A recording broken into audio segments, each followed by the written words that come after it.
नमस्कार। अगले 1.5 साल अगर कहा जाए कहीं ना कहीं गोचर में राहु के राशि के परिवर्तन के कारण बहुत सारी या सभी राशियों में अगर कहा जाए तो कुछ ना कुछ बदलाव दिखाई देगा। कुछ राशियों के लिए अगर मैं कहूं तो कुबेर दरवाजे खोल देंगे, मतलब किस्मत चमक जाएगी। कुछ राशियों के लिए दुर्भाग्यशाली समय रहेगा। एक एक करके सभी राशियों के बारे में मैं आपको बताता जा रहा हूं। राहु अगर कहा जाए 18 मई 2025 को अपना राशि का परिवर्तन करेंगे। जल तत्व की राशि मीन राशि गुरु की साधारण राशि से निकलकर शनि की मूल त्रिकोण राशि वायु तत्वीय राशि कुंभ राशि में गोचर करेंगे। क्या प्रभाव होगा? जैसा मैंने कहा कुबेर और एक तब दुर्भाग्य, क्या प्रभाव रहेगा सभी राशियों के लिए, उस पे एक एक करके एक एक राशिवार जो है मैं वीडियो भेजता जा रहा हूं। कलयुग में कहा जाए तो कहीं ना कहीं सफलता का रास्ता अगर कहें तो राहु से होके गुजरता है। कलयुग में सफलता का रास्ता राहु से होके गुजरता है। 90% लोग अगर कहा जाए जो बड़े पदों पे हैं, चाहे बिजनेस में बड़े बिजनेस टाइकून हो गए या कोई कला या फिल्म इंडस्ट्री में, चाहे राजनीति में या किसी बड़े सरकारी पद पे या बड़ी नौकरी पे हैं, कहीं ना कहीं ये कहा जाएगा कि 90% लोगों के जीवन में वो बड़ा पद दिलाने वाला ग्रह अगर कहा जाए या उसका सपोर्ट अगर कहा जाए तो राहु का है। राहु अगर कहा जाए तो सोने को मिट्टी बना दे और मिट्टी को कहीं ना कहीं सोना बना दे, ये पावर है राहु के अंदर। चलिए बात करते हैं कुंभ राशि वालों के लिए ये राशि का परिवर्तन कैसा रहेगा। देखिए, कुंभ राशि वालों के लिए अगर कहा जाए तो आपकी राशि के ऊपर ही ये राहु का राशि का परिवर्तन होने जा रहा है, जो ये दिखाता है कि व्यक्ति कहीं ना कहीं इस समय पे रहस्य आपके अंदर बहुत सारे जागृत होंगे। ये भी दिखाता है कि अपना काम जब तक आपका निपट ना जाए तब तक किसी को प्लानिंग मत बताइएगा, नहीं तो आपका काम नहीं होगा। कुंभ राशि वालों के लिए एक बात, कुंभ राशि वालों के लिए अगर कहा जाए तो कहीं ना कहीं राहु की पंचम दृष्टि आपको जो है संतान से संबंधित चीजों में मतभेद या संतान से संबंधित चीजों में तनाव को दिखाती, चाहे उसके स्वास्थ्य में दिक्कत आए संतान के या उनकी पढ़ाई लिखाई, कोई ना कोई ऐसी समस्या होगी जिसके कारण मानसिक रूप से घर परिवार थोड़ा डिस्टर्ब होगा। एक बात, पेट का विशेष ध्यान रखिए। गैस की प्रॉब्लम, कब्ज की प्रॉब्लम जिनको रहती है उनकी ये समस्याएं बढ़ जाएंगी।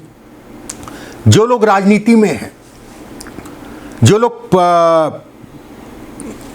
समाज से जुड़े कार्यों में काम करते हैं, उनके लिए अगर कहा जाए बेहद अच्छा समय क्यों है ये समझिए। राहु जिस राशि में गोचर कर रहा है कुंभ राशि में, जिसका अधिपति अगर कहा जाए शनि है, और शनि अगर कहा जाए द्वितीय भाव में गोचर कर रहा है। शनि अगर कहा जाए तो राहु के प्रभाव के कारण शनि की मूल त्रिकोण राशि है, जिसमें शनि पूरी तरीके से अपने आप को कंफर्टेबल समझता है। शनि की तीसरी दृष्टि अगर कहा जाए तो जनता के भाव पे पड़ेगी, जो ये कहा जाएगा कि व्यक्ति को जनता से जुड़े विभाग और जनता से जुड़े हुए कामों से लाभ देगा। वहीं ये भी कहा जाएगा कि शनि अगर कहा जाए राहु की राशि में है, ऐसे में व्यय और खर्च ज़्यादा होंगे। आप धर्म कर्म से संबंधित चीज़ों में भी व्यय खर्च करेंगे, जो कि अच्छा है। लोगों की मदद करने की तरफ जो है इस समय पे आप तेजी से बढ़ेंगी। राहु की नौम दृष्टि अगर कहा जाए तो भाग्य भाव पे पड़ रही है। ऐसे में कहा जाएगा यात्राओं से संबंधित चीज़ों में लाभ, धार्मिक यात्राओं से संबंधित चीज़ों में लाभ। ऐसे लोगों को गुरु, पिता, बुजुर्गों से कहीं ना कहीं लाभ मिलता है। जब भी राहु, वैसे तो हर समय लाभ मिलता है इन तीनों लोगों से, बुजुर्ग, पिता माता, माता पिता और कहीं ना कहीं गुरु। राहु अगर कहा जाए तो भाग्य को देखेगा, तो ऐसे में कहा जाएगा कहीं फंसते हैं, कहीं अटकते हैं तो इनसे राय ज़रूर ले लीजिएगा। वहीं गुरु का गोचर अगर कहा जाए तो पंचम में है, और राहु अगर कहा जाए तो जेट इंजन है। राहु की दृष्टि अगर कहा जाए देवगुरु बृहस्पति पे गोचर के, राहु की गोचर के गुरु पे दृष्टि पड़ेगी। ऐसे में बिल्कुल मैं कहूँगा कि संतान से संबंधित चीज़ों के लिए भी समय अनुकूल कहलाएगा। संतान उत्पत्ति के लिए संतान से कोई वाद विवाद, कोई तनाव चल रहा है तो उसमें कमी आ जाएगी। विद्यार्थियों के लिए समय अनुकूल है। शिक्षा से संबंधित चीजों में बढ़ावा, या पढ़ाई आपकी ब्रेक लग गई थी तो दोबारा पढ़ाई आप शुरू करना चाहते हैं, उसमें तेजी से आपको बढ़ाएगा। सरकारी नौकरी, सरकारी विभाग, सरकारी धन अगर आप प्रयास करते हैं तो उसमें सफलता। एक बात, जमीन से संबंधित मकान बनाने के लिए ये समय अगला 1.5 साल का पीरियड अगर कहा जाए तो आपके लिए बेहद अच्छा है। प्रॉपर्टी से संबंधित चीजों के लिए, जो लोग विदेश में हैं उनके लिए बहुत अच्छा समय अपने देश में आने के लिए। अगर आप सोचते हैं कि मुझे अपने देश में आके काम करना, उसके लिए बहुत अच्छा समय है। और कहीं ना कहीं ये समय अगर कहा जाए तो कहीं पीछे से अच्छा, मतलब काम धाम में भी बढ़ोतरी को ये दिखाता है। जो लोग एक्सपोर्ट इंपोर्ट का काम करना चाहते हैं उनके लिए भी बेहद अच्छा समय कहलाएगा। एक बात, नौकरी अगर कहा जाए पदोन्नति को दिखाता है। नौकरी से संबंधित चीजों में बढ़ावा। राहु गुरु, राहु अगर कहा जाए लक्ष्मी स्थान को देखना, लक्ष्मी स्थान में अगर कहा जाए गुरु, और कहीं ना कहीं गुरु का अगर कहा जाए तो लाभ को देखना। शनि इस जगह पे इस समय पे एक्टिव चल रहे हैं। इस राहु के राशि के परिवर्तन के कारण अगर कहा जाए तो शनि को बल मिल रहा है। देव गुरु बृहस्पति पे दृष्टि के कारण अगर कहा जाए गुरु को बल मिल रहा है। तो ऐसे में कहा जाएगा कि मौजूदा समय पे भाग्य कुंभ राशि वालों के लिए, धन कुंभ राशि वालों के लिए कि भाग्य के सहारे धन कमाना, लक्ष्मी का वास होगा घर में, और वहीं दिमाग, मतलब राहु दिमाग हो गया। कहीं ना कहीं व्यक्ति जो है अपने दिमाग से अपने भाग्य को बढ़ाएगा और कहीं ना कहीं लक्ष्मी को अपने घर लेके आएगा। एक बात, शनि पे प्रभाव के कारण भी अगर कहा जाए धन की इनकम बढ़ेगी। किसी प्रकार का कोई पैसा आपका फंसा है, मित्रता हित्रता कोई भी कहीं पे भी, उसमें भी आपको रिलीफ मिलेगा। पैसे से संबंधित चीजों के लिए अच्छा है। कर्ज से संबंधित चीजों में तनाव होगा, लेकिन इस समय पे अगर कहा जाए कर्ज उतारने की तरफ भी पूरा फोकस रहेगा, उसमें भी कहीं कोई दुराई। लेकिन समस्या एक होती है, जब भी राहु अगर कहा जाए लगन में गोचर करता है और राशि बन के आए 6, 8, 12 में जो है चंद्रमा की राशि आती है, तो थोड़ा सा पैसा ऐसे लोगों का फंसता जरूर है। बाकी कहीं कोई दिक्कत वाली बात नहीं है। विवाह या वैवाहिक जीवन के लिए अगर कहें तो जीवन साथी को हार्मोन से संबंधित प्रॉब्लम्स इस समय पे होंगी, जिसमें थोड़ा मोड़ा धन का व्यय होगा। बाकी बहुत ज़्यादा कोई घबराने या डरने वाली बात नहीं है। कुछ उपाय मैं बताने जा रहा हूँ, उन उपायों को ज़रूर करिएगा, उससे चीज़ें और आपकी जो है पॉजिटिव होंगी।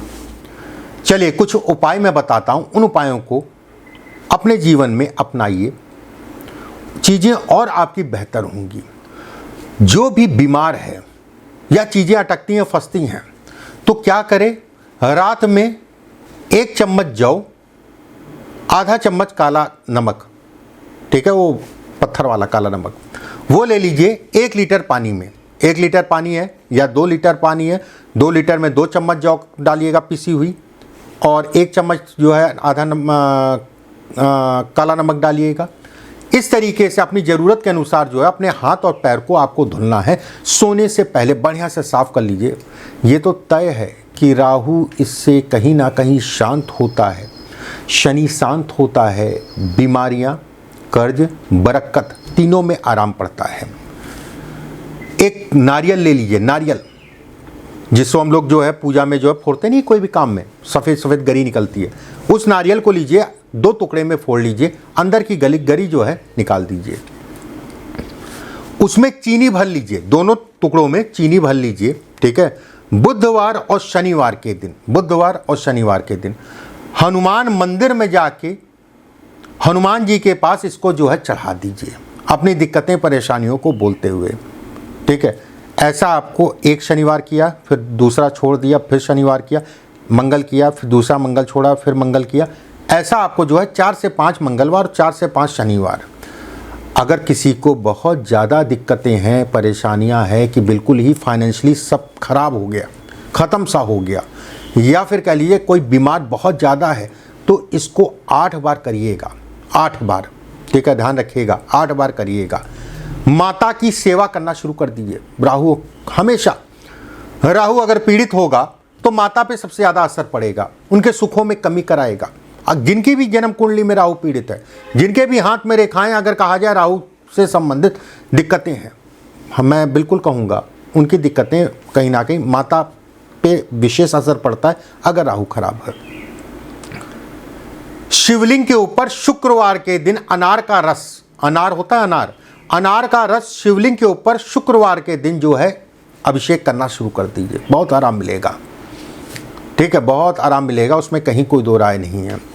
पक्षियों को दाना डालिए और हो सके तो 5 तरीके के अनाज कूट लीजिए। जैसे दलिया हम लोग करते नहीं, दलिया बनाते हैं तो कूट लीजिए उतना बुरबुरा टाइप का। उसके बाद जो है पानी और वो अनाज अपनी छत पे रख दीजिए। देखिए एक चीज़ समझिए, ये सब तो एक उपाय हैं।